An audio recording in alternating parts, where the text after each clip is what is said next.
In our excitement for TRON Ares, we've composed these lines of verse. I like it when the game goes. User on a light cycle go.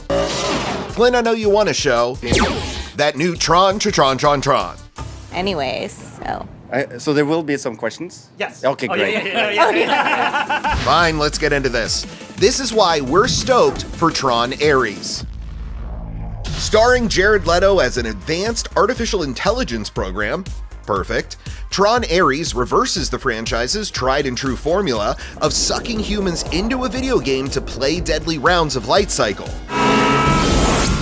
And instead, the threequel breaks new ground by allowing programs to run amok in the real world.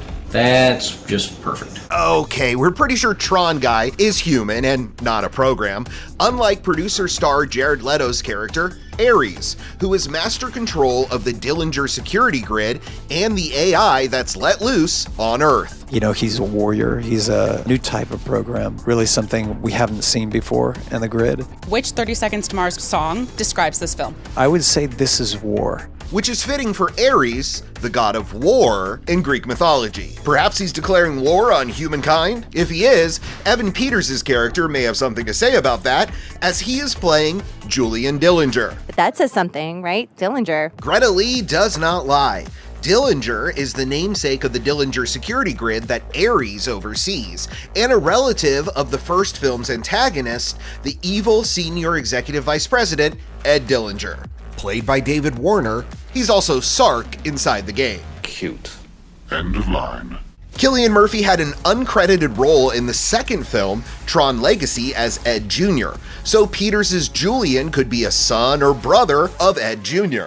Now, on the other hand, Greta Lee can tell us this about her character, computer programmer Eve Kim. We can say we're human, right? Yeah.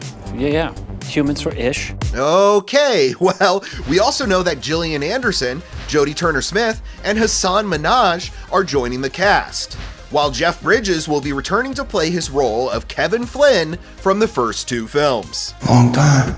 You have no idea. Although Ares will likely be his adversary, Leto loved working with the dude. Jeff Bridges, to me, is a hero. He's one of my favorites. There was one take, actually, where I had to yell out, cut, which I rarely have done in my life. They were like, what's wrong? And I said, well, I just can't stop laughing and smiling. I was just having too much fun. Well, that's just like your opinion, man.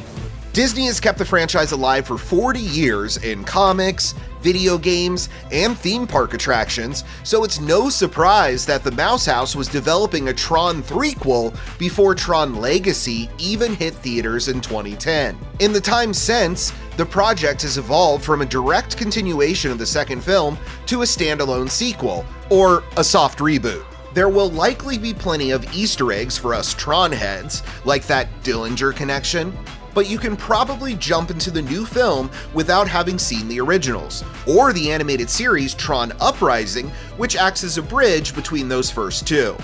Game over, program. Not yet. But Tron Ares director Joachim Rønning probably wouldn't recommend skipping any of those. The first film in the early 80s, I think, was ahead of its time. I think the Tron Legacy is a masterpiece in many ways. So the bar is set very high. No pressure. These no guys pressure or to be- anything.